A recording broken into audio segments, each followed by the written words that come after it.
These mirror images in the fight for racial equality and justice here in Southwest Virginia No justice, no peace, are separated by more than 50 years.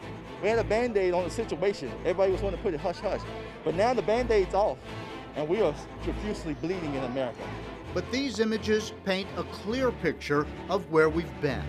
What do you think of this idea of integration? I don't like it. Where we stand today. hands up, don't shoot, hands up, don't shoot. And why the fight is far from over. Black people aren't asking for revenge, we're asking for equality. The COVID-19 crisis and its disproportionate impact on people of color.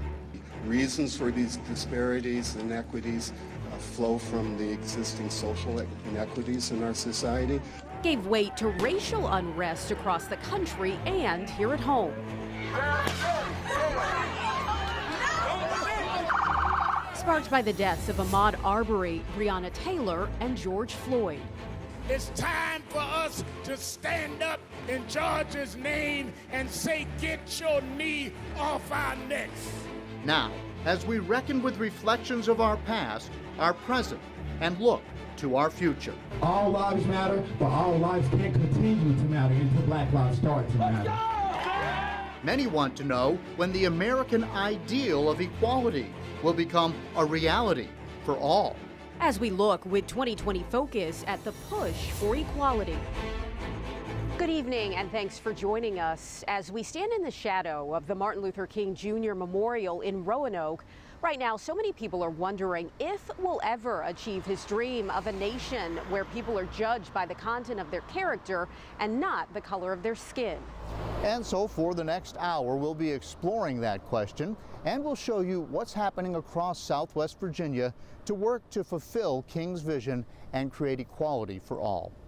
Now, since May, people from across the area have gathered for protests and marches in support of racial justice that some found their way right here to this memorial. But some of the more tense moments of the fight were in Lynchburg, which is where 10 News anchor McKinley Strother is standing by to share some of our stories tonight.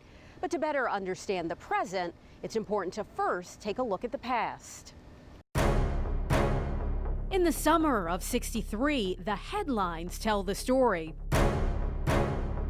of the fight for civil rights across the country and here at home. We were marching for desegregation of lunch counters, theaters, just everything was segregated.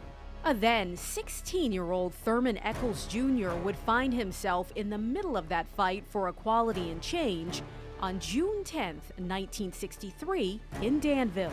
That's when they put fire hoses and knocked down people.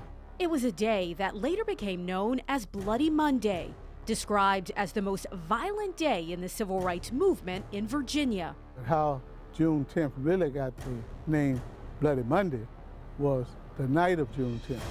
That's when they marched from Bible Way on Grant Street over to here, and that's when people were beaten up.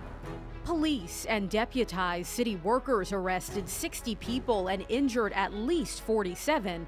Eccles says he was the first protester arrested. That's where we went to jail, over here.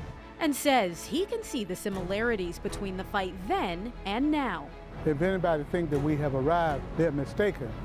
We still made a lot of progress, but there's a lot of progress needs to be made.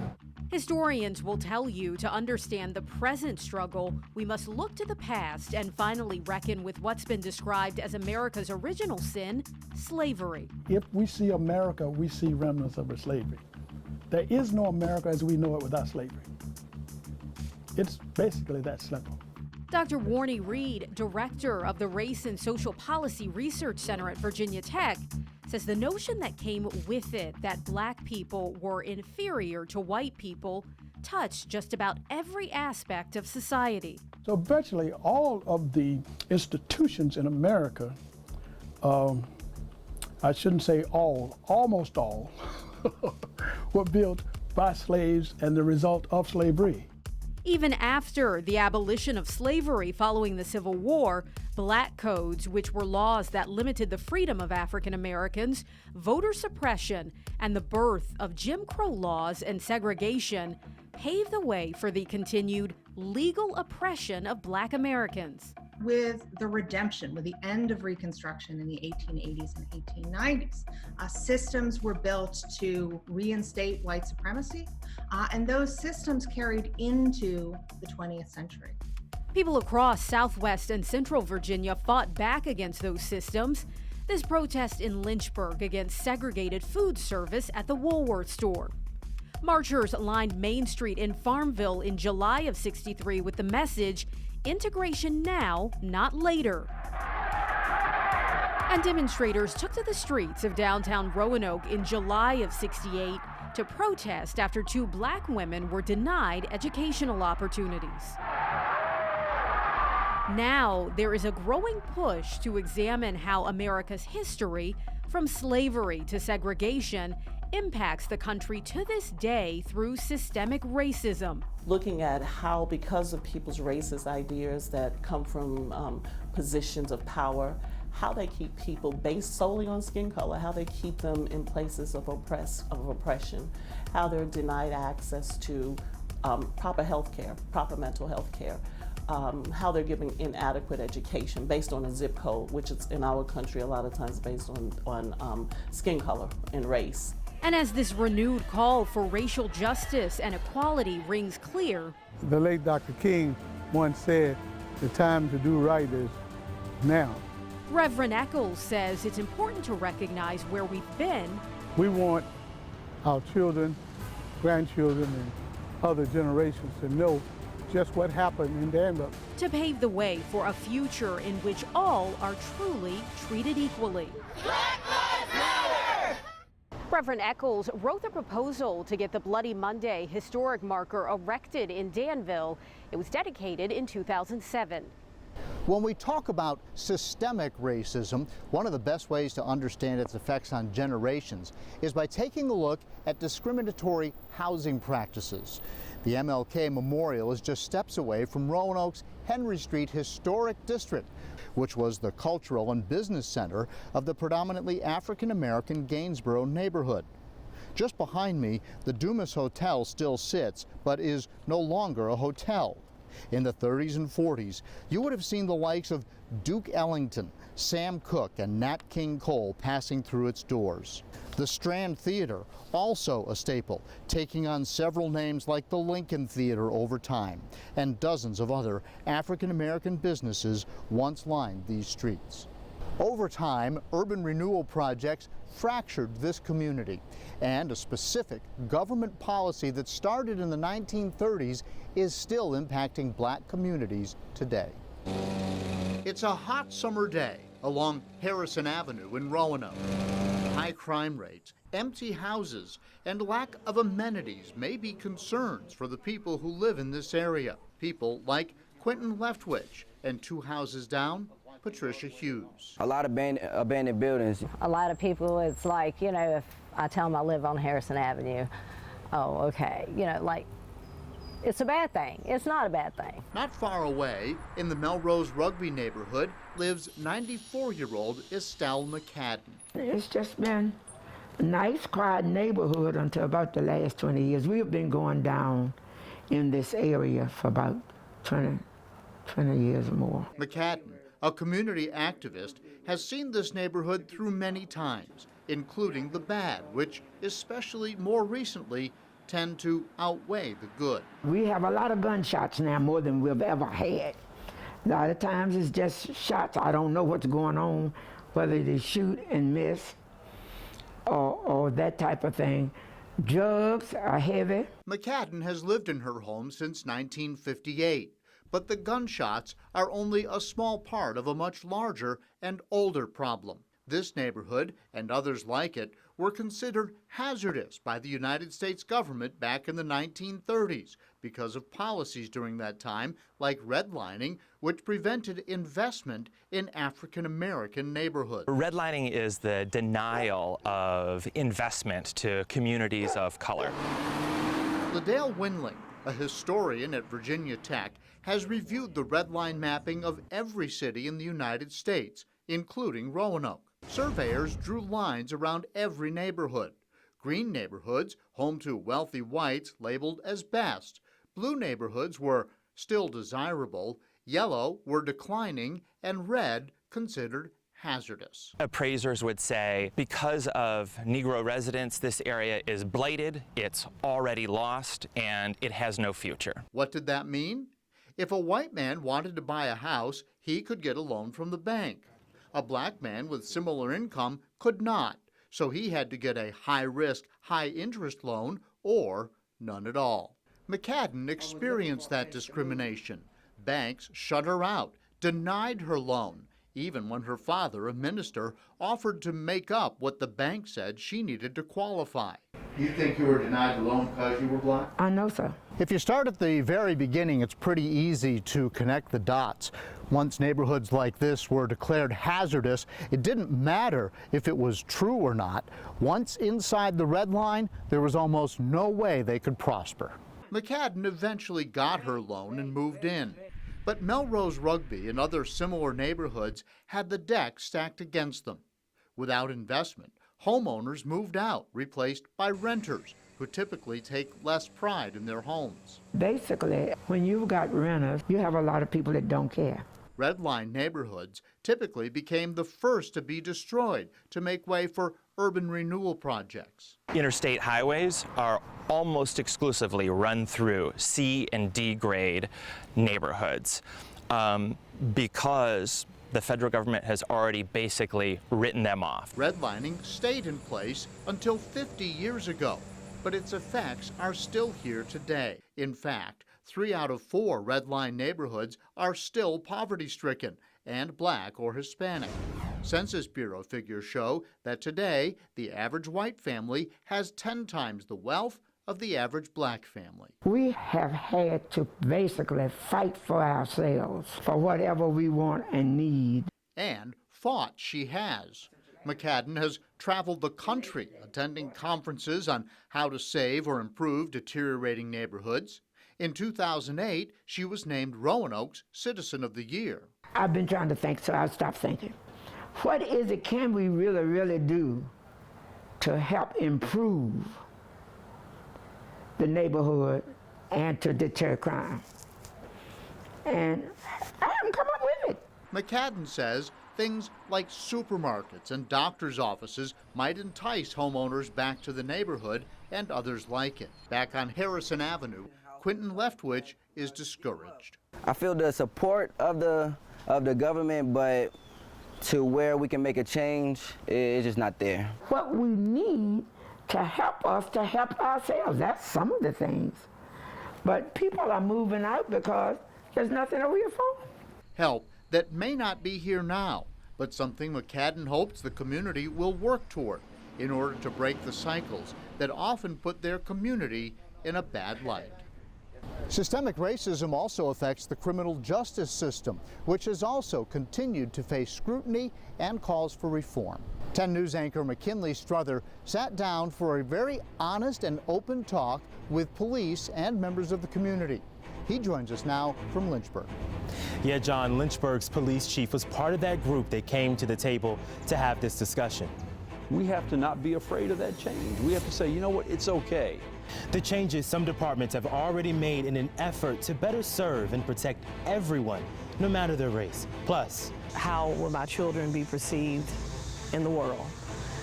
Will they have the same opportunities and treatment as any other child? A candid conversation with mothers. 3 women share the difficult talks they say they've had to have with their children simply because of the color of their skin. And make no mistake, removing a symbol is important, but it's only a step. Coming eye to eye with a painful past, the identity crisis the Commonwealth now finds itself in as more and more Virginians demand change and equality. That, as 2020 Focus, the push for equality continues. As the summer has worn on, we've already seen the signs of permanent change. But here in Virginia, it's a bit more difficult than in many states because of the pivotal role the Commonwealth played in the Civil War. Rachel Lucas now takes us to Lexington, where the city's own history is being rewritten with a different emphasis, as people there grapple with traditions as old as the city itself. Fighting to preserve history while creating equality. Perhaps no other city in Virginia embodies the Commonwealth's current identity struggle like Lexington, a progressive community with deep Confederate roots. You far too often see the holding of these flags in situations of white supremacy. Buried here, Stonewall Jackson and Robert E. Lee are the namesakes throughout the city. We are here to honor Lee and Jackson. For decades, the city hosted a parade on Lee Jackson Day with Confederate flags in hand. Those who wave them say, however, it's not about slavery or racism. Fighting this ongoing battle with a political movement of sorts that is seeking to destroy everything related to it out of complete ignorance and mischaracterization of. Those marching in Lexington's MLK parade the same weekend would disagree. What are we marching for? Justice! Justice! Mayor Frank Friedman says interpretation of Confederate symbolism is far from black and white. It's a little more complicated than that. He says to understand why is to understand history. Our community is not built around Lee and Jackson. It's built around two universities. Universities that owe much of their notoriety to the two generals, VMI, where Stonewall Jackson taught before the Civil War, and Washington and Lee, a college saved by Robert E. Lee after his surrender. They didn't put his name on it because we wanted to promote slavery. Lucas Morrell has taught at Washington and Lee for 21 years. I think he was a traitor. I don't have a portrait of him on my wall in my house. That won't happen.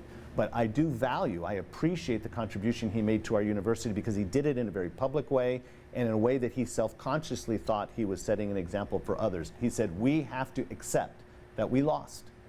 And this is how we're going to do it. I'm going to do it by shaping the souls of tomorrow's leaders.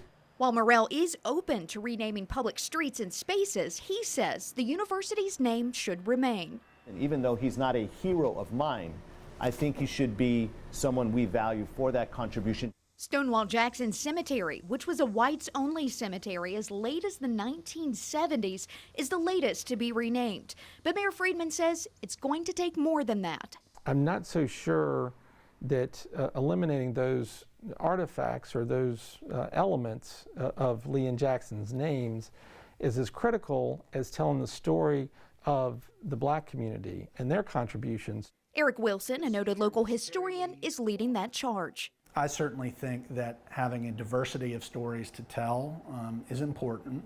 Lexington is now putting more of an emphasis on its black history through events like this walking tour through the Diamond Hill neighborhood. We're here at one of the stops at the Lilburn Downing School. It was the first school African Americans could earn a high school degree in Lexington. There's no doubt there's also a current appetite for people who want to hear a wider range of stories. Wilson says as the debate continues and Lexington evolves, it's also making history. History is important to every community, the ways in which it evolves over time, the facts of things that happen, the people it happens to and happens with. And now we are witness to Lexington's history in the making as it works to reclaim an identity representative of its entire community. The city of Richmond is another community grappling with what to do next. It's home to more than a dozen Confederate monuments, some of which were recently removed. I can't breathe. I can't move. I've been waiting the whole time. Nearly 9 minutes of pain, 9 minutes of agony, 9 minutes of footage that sparked a movement in the nation. For some, the movement just began as they saw the death of George Floyd filmed live in Minneapolis during an arrest. For others, the movement has been alive. The video and images seen around the world have recently forced communities to reassess their policing policies and practices, including right here in Southwest Virginia. I sat down with 3 police chiefs and people just like you to have conversation on the fight for change. How do you even begin this conversation? Especially because it seems like one, it's already ongoing before the 7 of us gathered here today. I think in Virginia, racial tension is still so prolific. You know, when you talk about acknowledging the issue, one of the most exhausting things as we are advocating for our community is trying to prove that something that exists.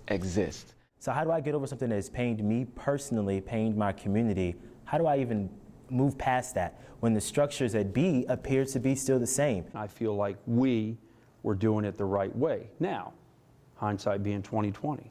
The right way is not always the only way or the best way. One of the things that could help merge that divide between the police and the community is acknowledging the issues that are there and then working with the community to develop a plan to, you know, bring that gap closer together. That's what community policing has to look like, right?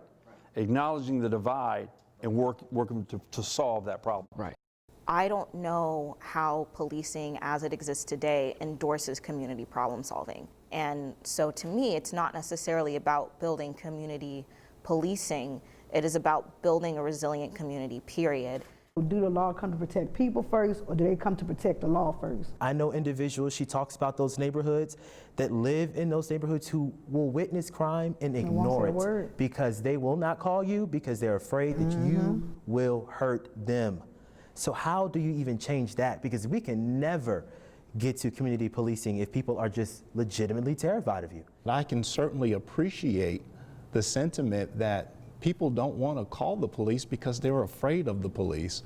And I also say, just as I just surmised, that, you know, oftentimes when we go into situations, you know, there is a factor of fear there. So do you all think that when you go out, when you talk about officer safety, do you all feel that tension when you go into a upper class neighborhood? I would say that there are certainly circumstances where that occurs. Many may not have noticed this, but I'm African American too. So, I mean, I get it. I think that as we have these conversations and as we expose and make the officer understand that you may have that feeling when you see a young African American male where your sense of fearfulness is heightened. We need to have those conversations with our officers. When I hear that people are afraid to call the police and sometimes the police are afraid to show up for people, I'm like, okay, so this isn't working for anybody. We're talking about humanizing police. To me, that says this system is not serving them either. I couldn't agree with that more. I truly believe that some of the things that law enforcement has to do should be scaled back. Most social issues are laid at the foot of the police, and they are not the best equipped to handle that. And Tatiana is right. It's a no-win situation for all. It's not so much always what we do, it's how we do it, right? We got to treat people with respect, no matter how we find them, right? Whether it's someone who's in mental health crisis, whether it's a homeless person, whether it's someone who's in the worst of the worst, whether the richest of the rich, poorest of the poor, anything in between, we got to treat all those people by the golden rule, right? And sometimes we don't always get that perfect, right? So how do you broaden that conversation? How do you start that change, like now? I think, you know, we need more African American and people of color on, you know, as police officers. As a matter of fact, we really need some directly from our community. I think just having that transparency as tensions are incredibly high and saying, hey, here's what we're working on, here's how we're going to do it, and creating actions based on conversations. So until we get to the point where we're pouring back into the community, empowering the community, I think this is going to be something that remains for a while. Well, can I, if it's okay? So I understand what she's saying, I understand what you're saying, I'm with all of that. Right. But when we're talking about a community, I'm listening to you. I'm being on both sides, just like you just said. Right. But we're still making a divide, even when we're saying, if you don't call the police, you don't have to call the police, but we're still, the way I'm hearing it, and I could be wrong, we're still leaving a split. It's already a distrust amongst us with the police. Right. It takes all of us. So when you're saying to leave them out, no.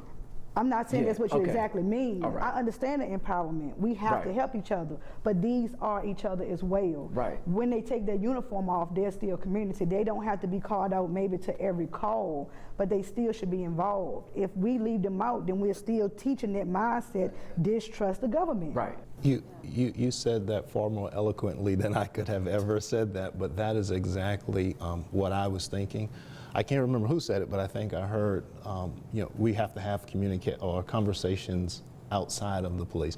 And I think that's where my mind immediately went to, because I think the police is part of the community, or it should be, and vice versa. And if we exclude the police, it's almost as if you're solving the problem without having part of the problem there.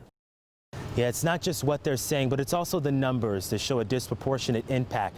The NAACP's criminal justice fact sheet notes that despite making up about 13% of the U.S. population, black people account for 22% of fatal police shootings, while white people, who make up a little more than 60% of the population, account for 41% of fatal police shootings.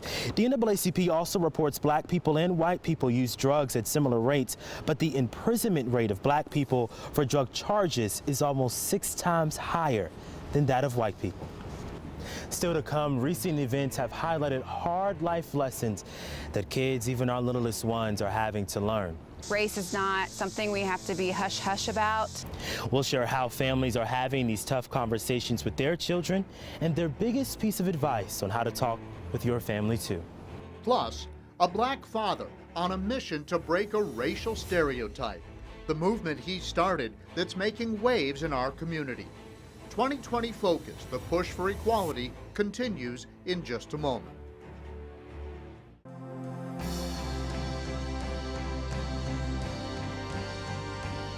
When they're getting ready to drive, have you thought about what that's going to sound like? What are you going to say? What we will say, which is when you are met with an officer, you will keep your hands at 10 and 2. You will say, yes, sir. You will live. If you've watched the video of the officer with his knee in George Floyd's neck, chances are you remember his last dying words, "I can't breathe." But he also, in that same desperate cry, called out for his mother. Tonight, Lynchburg moms from different walks of life come together for a conversation about raising black children and the challenges in everyday America. Magdala Lusant gives us a look at this in-depth conversation. There was some kind of awakening. They were becoming some kind of woke. 3 mothers having a candid conversation about race on a hot summer day, far from the outrage seen in cities from coast to coast. But their own reality is disheartening too, dealing with the everyday challenges of raising black children in Central Virginia. I logged on to Amazon.com and the words Black Lives Matter were on my screen. And I just started crying. Those words were just like, yeah, this is a cause I'm gonna get behind now. But those words have cost so much in our life as a family. I could never have uttered those words in my previous circles. Amy's 7-year-old son, Jameson, needed a haircut one day. Nicole sent her to Brittany, who's a barber. You wanted a style. Yeah. Like, you were like, I need, because my, I remember that. I needed y'all to help me there. We sat down at Miller Park to talk about what it's been like to parent in the current racial climate. We aren't black. We don't have the experience to hand him of being black. And so the way that we have looked at it is Mark and I just have put ourselves in the positions of being learners. So we have children's books about, the shades of us. And so we would talk about different cultures and ethnicities. The Corbettes are unique. Amy and Mark have an adopted white daughter, Caroline, who is living with alopecia, and a black and Haitian son, Jameson. There's just a lot of misperceptions about being a multi-ethnic family. How do you change that misperception? If those people are vocal about it, what do you say to them to help change that? It's funny because most people are not vocal about it, and I would almost prefer that people would have the conversations. I think conversations need to happen more. More conversations, the mothers say, should start at home. Brittany has been a widow for 3 years and is raising 2 children, 10-year-old Amory and 9-year-old Kylon Jr. Early on, she found herself having a conversation with her daughter that caught her off guard. And she tells me, she says, Mom, she says, I don't want to be brown anymore. I want to be white like Caitlin. And it was devastating to hear because I never thought that I would encounter this conversation, first of all, at the age of 3. And I tried so hard to make her see that brown was beautiful. And she was like, well, you know, brown is nasty, you know, because brown is associated with the dirt on the ground. And then also I was able to have an awesome conversation with that mom about how are these discussions about diversity held in her own household. And so I think if it could have happened to anybody, it was a good opportunity for us because we were able to implement things within the classroom. And I was able to realize that I needed to be a voice to my daughter about that her black was beautiful. Nicole is married to a white man and has 4 biracial children, Tristan, Camden, Ella, and Audrey. The first time her kids noticed their differences was when Camden realized he looked more white than his siblings. We responded with, yes, we are each different colors, but we're all beautiful. With all the protests and calls for racial equality and change, Nicole's husband, Danny, a principal in Lynchburg City Schools, wrote an emotional open letter titled, "To My Heartbeats." Camden, the paint used by God puts a large responsibility on you to understand how your actions could affect your brothers and sisters. You need to know that you may have to run in the heat of the day because it's more dangerous for your brother to run with you at night or your sisters. It's someone else coming from the outside. It was both emotional to me that he had to even say that to my children, to our children, but it was also, it registered in my heart so much because it was like, wow, you get it. You get it. But then to see how some people were like, why would you even say that to your kids? I'm like, you're being to me, and I know this might be harsh, it's negligent if you don't. My kids can feel the climate, people coming around and talking, they're hearing these discussions. And I remember my son asked me, he said, what is happening? What's happening? And so I had to sit them both down and say, okay, this is what's happening. Someone died, someone that didn't deserve to die. And, and so again, and so there were some bad people that hurt him, and they were police officers that hurt him. And it doesn't mean all police officers are bad. My son wants to be a police officer. Jameson said to me recently that he feels like his brown skin makes him more in danger than the rest of us in our family. I don't want my kid to have to think that. A thought she prays will change because of conversations like this. I'm trying to put myself in my white friends' shoes. As I'm seeing their eyes become open, then I want to remember back to I was there and what did it feel like for me? And I want to be a bridge builder. Representation matters. Get literature in your homes. See color, but say, it's all beautiful and it's all to be respected. All children, allow them to see brown skin, shades of brown. I think, beyond work, relationships maybe with people, beyond meeting at the playground, get to know somebody black on a different level. A level that opens people's minds and brings the country together. In Lynchburg, Magdala Lusant, 10 News, working for you. There's a lot of work happening across Southwest Virginia to uplift families and also address how black fathers are portrayed in the community. Taj Simmons tells us how Black Father Family hopes to smash stereotypes about black fathers. Ryan Bell says his ultimate purpose in life is to set his kids up for even greater lives. I have a little boy and a little girl, and with that balancing act of how do we protect our children's innocence while also not shielding them from the realities of the world. Bell is guided not just by his role as a father, but by his identity as a black man. Nothing breaks his heart more than someone believing black fathers are an endangered species. My sphere didn't mirror the stereotypes that I would hear. And so I just wanted to do a small part on my own. That small part became a big project, Black Father Family. All of us can't do it ourselves as fathers. Bell enlisted black fathers from across the Roanoke Valley. I'm just excited about being a cheerleader and just to watch them grow and develop. To pass on their advice about fatherhood. No matter how much money we're trying to make out here, it means nothing if you don't show love for your child. We should always be in a position to tell the positive stories of black men and black fathers. That culminated in the Black Father Family Festival, where dads such as Brandon McCall bonded with their boys and girls. Me, I grew up without a father, so to see other fathers kind of supporting each other is very amazing, and I love it. Bell believes the role of a black father is especially important now, with police brutality and protests for change catching his children's eyes. My daughter is older, and so she understands a little bit better right now, even though my son definitely, in seeing some of these images, has questions around it. His mission is helping fathers answer those hard questions while slicing through the stereotypes. Bell wants Roanoke's children to be great, but he wants adults to understand that black men are fathers, that black men are present fathers, that black men enjoy fatherhood. In Roanoke, Taj Simmons, 10 News, working for you. Bell says the Black Father Family page will continue to share advice videos from fathers all across the valley. John and Brittany. For 1 month each year, lessons are taught about our rich African American history, but often little is taught in schools beyond February. Though some educators our Megan Woods talked with believe the fight to end systemic racism for the next generation starts in the classroom. So now they're going beyond the textbooks to empower students of all races.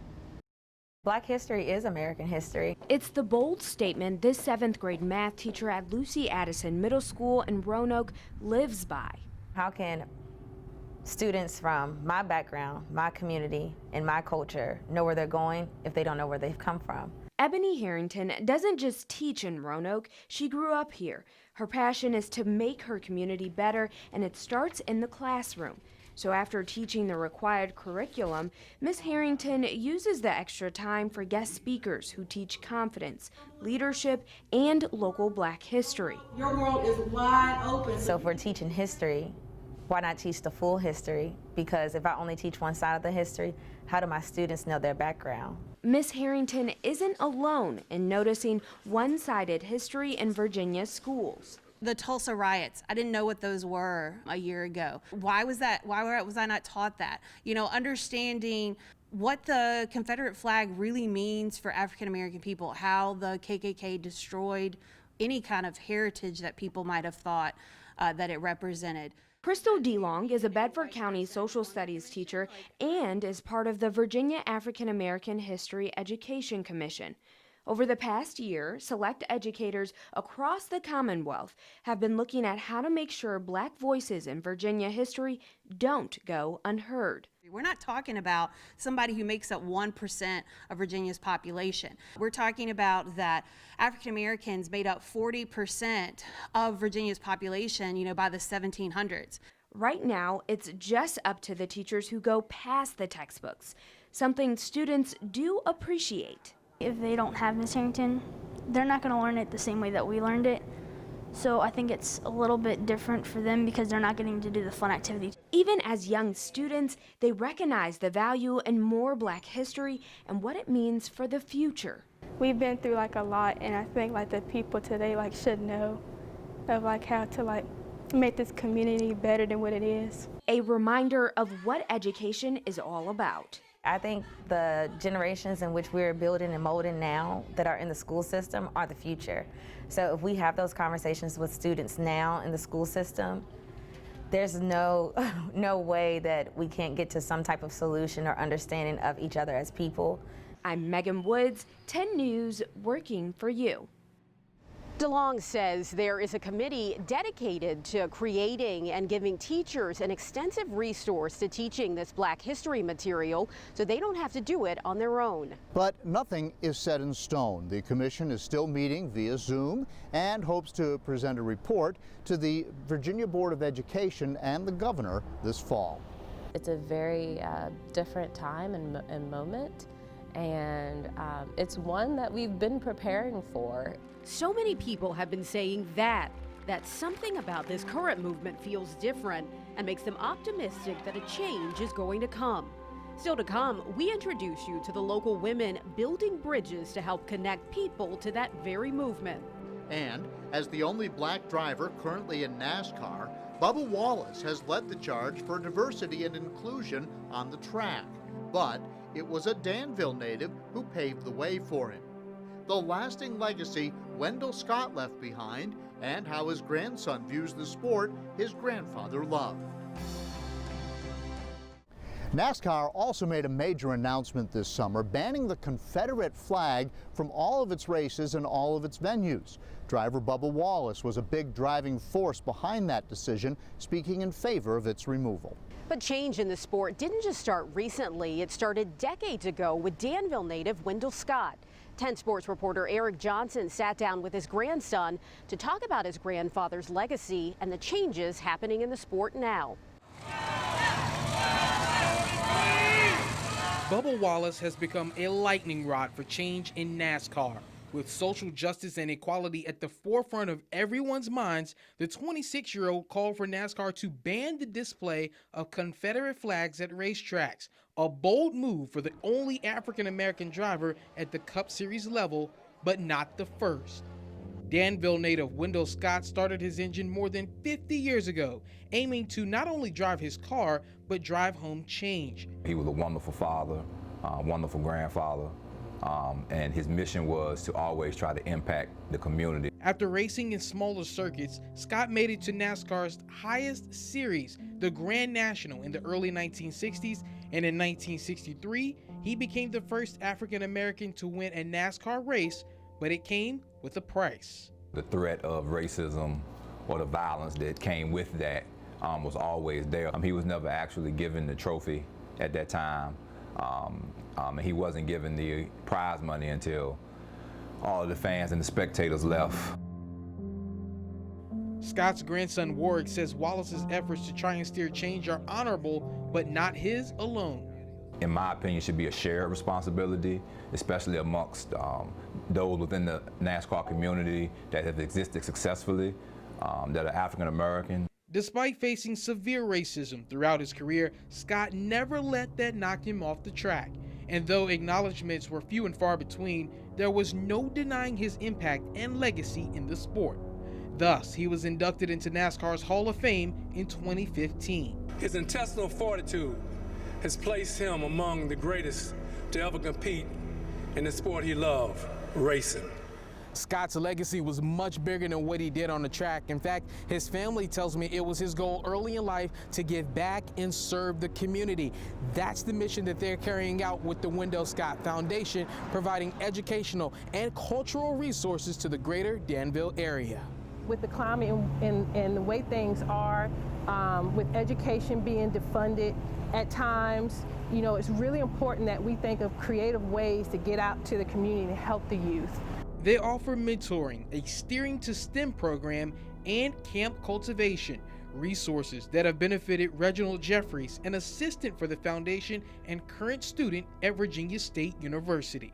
I had the opportunity to become a mentor, to work with more at-risk kids, to help get them on the right path, on a positive trajectory that allowed them to change their lives as well. You can't swim standing on the bank, so you might as well jump in. Jumping in, fueling up, and driving home the mission that the great Wendell Scott sought to fulfill. For so many drivers, for so many athletes, when they're inducted into the Hall of Fame, their legacy, that's where it goes. That's where it stays. The Wendell Scott Foundation has been able to create a platform where his legacy continues to live and breathe each day. In Danville, Eric Johnson, 10 Sports. Scott was awarded his own historical marker in Danville back in 2013. 2020 has been unlike any year any of us have ever experienced. And while the fight for equality isn't new, something has changed. 10 News anchor Lindsay Ward sat down with a woman leading the local conversation on diversity about what makes this time different. Keep your eyes. These are moments from June's prayer march and vigil, now marked in Roanoke's history. Moments of unity, peace, and lament. It's these moments the founder of Sisters of Change, JoJo Friday, has unknowingly spent the past 3 years working toward.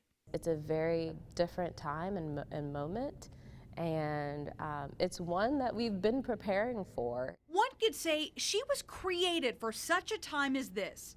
Diversity and unity are at the core of who Friday is as a person. I'm mixed. My father is white. My mother is black. In 2018, when Sisters of Change was birthed out of a desire to bring a diverse group of women together, Friday could have never imagined she'd help organize an event like this that would attract hundreds. When we first began, it was not popular.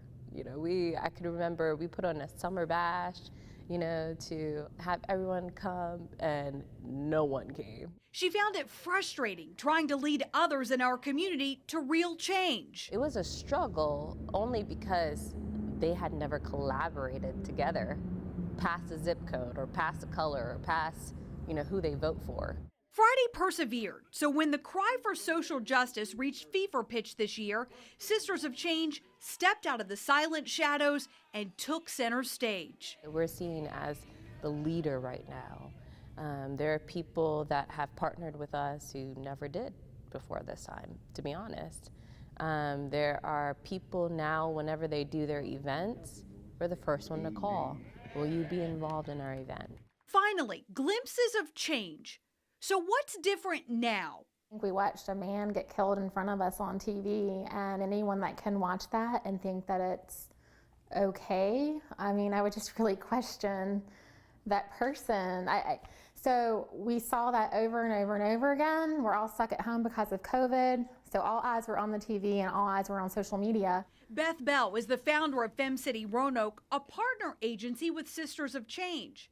As a leader in the local business community, she has made it her mission to diversify the networking group after asking friends some tough questions. How come when certain people come to our group, it seems to be a great, they seem to make great connections and have support, and then they never come back. And part of that response was they don't see themselves here. She's now taking steps toward unity. I feel like I've personally made a mistake for the past 20 years is thinking, oh, it's okay, as long as I love my neighbor, I'm doing the best I can do. And I think the difference now is I know that's not enough. The next step is how do I change my circle in order to actually change our community? And that's the next step. In order to build that bridge, there needs to be kind, warm, and loving guidance in order to take that to, the next step. And Sisters of Change is hoping to serve the community as the connecting bridge. When people need leadership, it would be a disservice to my community not to rise up to it. Sisters of Change has created a diversity course for businesses and nonprofits interested in educating its employees, and Friday teaches the curriculum. It's now time for the real work, and after all of this, if you're finding yourself asking, how can I make a difference? What can I do? Well, we have some answers. As 2020 Focus, the push for equality, continues, we'll give you some ways that you can get involved and help make a difference in the community that you call home. As we stand here at the Martin Luther King Jr. Bridge, we want to reflect on the past hours spent opening what may be a new lens in perspective or the sharpening of one you've already looked through. There's a quote from Martin Luther King Jr. that comes to mind. If I cannot do great things, I can do small things in a great way. And that's where the work for change begins. Although history cannot be rewritten, the future can be reshaped. So there are a lot of things people can do that impacts the systems that they are in. And I think when people start dismantling the systems of oppression and racism that they're in, it'll make a huge difference as well. You may be wondering, where's a good start? You can get involved with organizations that are already doing the work, such as your local NAACP chapter. We'll continue to deal with voter registration, dealing with problems that come up in the community, dealing with discrimination anywhere and everywhere. You can also be open to learning and continuing conversations like the ones you've just witnessed. Resources are available in our own backyard, such as the Booker T. Washington Monument in Franklin County, the Harrison Museum in Roanoke, and the Danville Museum of Fine Arts. And finally, if you see something, say something. Change can start with one person, a new perspective, and create a shared passion. For another look at all of those suggestions and other ways to get involved, head to WSLS.com. There you'll also find extended interviews with the mothers we sat down with, as well as the different police chiefs. If the Reverend Martin Luther King Jr. was still alive today, he would have been 91 this year, which begs the question, what would he think of this current movement and the work to fulfill his dream? Reverend King once said, "We cannot walk alone." And right now, people from across Southwest and Central Virginia are working together to push for equality and create change, because they recognize what can happen when we all dare to dream.